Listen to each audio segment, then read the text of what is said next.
অসম নাগালেণ্ড সীমান্তৰ যি অঞ্চলৰ আচলতে সমস্যা আছে এই সমস্যা নতুন নহয় আৰু আমি যিমানবাৰ বিভিন্ন দল সংগঠনে বা আমি ছাত্ৰ সন্থাই আচলতে আবেদন কৰিছোঁ যদিও বা স্মাৰকপত্ৰ প্ৰেৰণ কৰিছোঁ যে ইয়াৰ কিন্তু স্থায়ী সমাধান আমি পাবলৈ সক্ষম হোৱা নাই।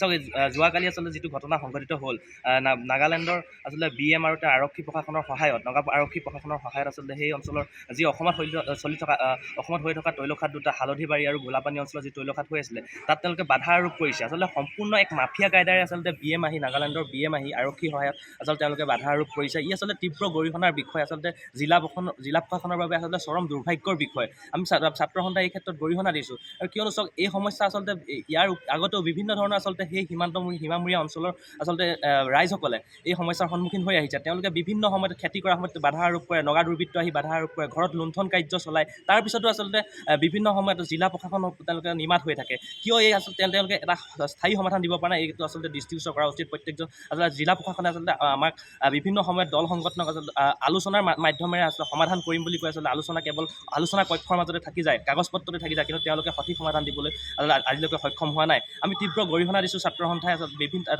অনাগত দিনসমূহতো আচলতে এই বিষয়ে গৰিহণা দি যাম যদিহে ইয়াৰ স্থায়ী সমাধান আমি নাপাওঁ। আৰু ই অতিকৈ আচলতে জিলা প্ৰশাসনৰ বাবে দুৰ্ভাগ্যৰ বিষয়। আৰু যিজন সীমান্ত মন্ত্ৰী আছে তেওঁ যোৱাকালি সৰুপথাৰ সমজিয়ালৈ আহি গৈছে, কিন্তু তেওঁ নিশ্চিতভাৱে ক'ব পাৰিব যে তেওঁ যি সীমামূৰীয়া অঞ্চলত এই ঘটনাটো কালি ৰাতিপুৱা সংঘটিত হৈ গৈছে বা যোৱাকালি সংঘটিত হৈ গৈছে, এই সংঘটিত হোৱা ঘটনাত তেওঁ বুজ ল'লে নে, এবাৰ হ'লেও তেওঁ বুজ ল'লে নে, এই কথা তেওঁ স্পষ্টভাৱে তেওঁ মত প্ৰকাশ কৰক।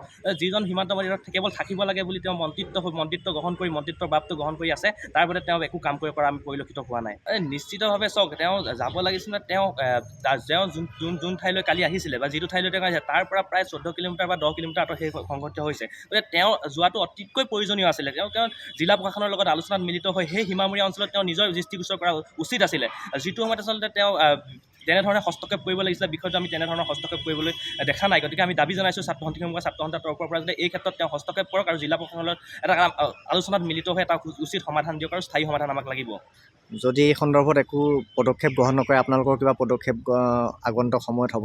বিগত দিনসমূহতো আমি ছাত্ৰ সন্থাই বিভিন্ন ধৰণৰ কাৰ্যসূচী লৈ আহিছোঁ। উৰিয়ামঘাট সীমামূৰীয়া অঞ্চলৰ চুঙাজান সীমামূৰীয়া অঞ্চলৰ সমস্যাসমূহক লৈ ৰাইজৰ মাজত আমি উপস্থিত থাকি ৰাইজৰ সমস্যাসমূহ বুজ লৈ আমি এইসমূহৰ বাবে স্মাৰকপত্ৰৰ যোগেদি বিভিন্ন প্ৰতিবাদী কাৰ্যসূচী গ্ৰহণ কৰি আমি এই সমস্যাৰ সমাধানৰ পথ বিচাৰি আছোঁ। গতিকে অনাগত দিনসমূহতো আমি ছাত্ৰ সন্থাই প্ৰতিবাদী কাৰ্যসূচী গ্ৰহণ কৰিবলৈ বাধ্য হ'ম।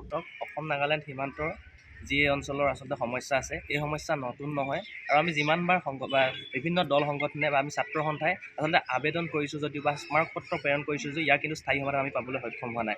চাওক যোৱাকালি আচলতে যিটো ঘটনা সংঘটিত হ'ল নাগালেণ্ডৰ আচলতে BM আৰু তাৰ আৰক্ষী প্ৰশাসনৰ সহায়ত আচলতে সেই অঞ্চলৰ যি অসমত হৈ থকা তৈলখাট দুটা হালধিবাৰী আৰু গোলাপানী অঞ্চলৰ যি তৈলখাট হৈ আছিলে তাত তেওঁলোকে বাধা আৰোপ কৰিছে। আচলতে সম্পূৰ্ণ এক মাফিয়া কায়দাৰে আচলতে নাগালেণ্ডৰ BM আহি আৰক্ষীৰ সহায়ত আচলতে তেওঁলোকে বাধা আৰোপ কৰিছে। ই আচলতে তীব্ৰ গৰিহণাৰ বিষয়। আচলতে জিলা প্ৰশাসনৰ বাবে আচলতে চৰম দুৰ্ভাগ্যৰ বিষয়। আমি ছাত্ৰ সন্থাই এই ক্ষেত্ৰত গৰিহণা দিছোঁ আৰু কিয়নো চাওক এই সমস্যা আচলতে ইয়াৰ আগতেও বিভিন্ন ধৰণৰ আচলতে সেই সীমামূৰীয়া অঞ্চলৰ আচলতে ৰাইজসকলে এই সমস্যাৰ সন্মুখীন হৈ আহিছে। তেওঁলোকে বিভিন্ন সময়ত খেতি কৰাৰ সময়ত বাধা আৰোপ কৰে, নগা দুৰ্বৃত্ত আহি বাধা আৰোপ কৰে, ঘৰত লুণ্ঠন কাৰ্য চলায়। তাৰপিছতো আচলতে বিভিন্ন সময়ত জিলা প্ৰশাসন তেওঁলোকে নিমাত হৈ থাকে। কিয় এই আচলতে তেওঁলোকে এটা স্থায়ী সমাধান দিব পৰা নাই, এইটো আচলতে দৃষ্টিগোচৰ কৰা উচিত। প্ৰত্যেকজন আচলতে জিলা প্ৰশাসনে আচলতে আমাক বিভিন্ন সময়ত দল সংগঠনক আচলতে আলোচনাৰ মাধ্যমেৰে আচলতে সমাধান কৰিম বুলি কৈ আচলতে আলোচনা কক্ষৰ মাজতে থাকি যায়, কাগজ পত্ৰতে থাকি যায়, কিন্তু তেওঁলোকে সঠিক সমাধান দিবলৈ আজিলৈকে সক্ষম হোৱা নাই। আমি তীব্ৰ গৰিহণা দিছোঁ ছাত্ৰ সন্থাই আচলতে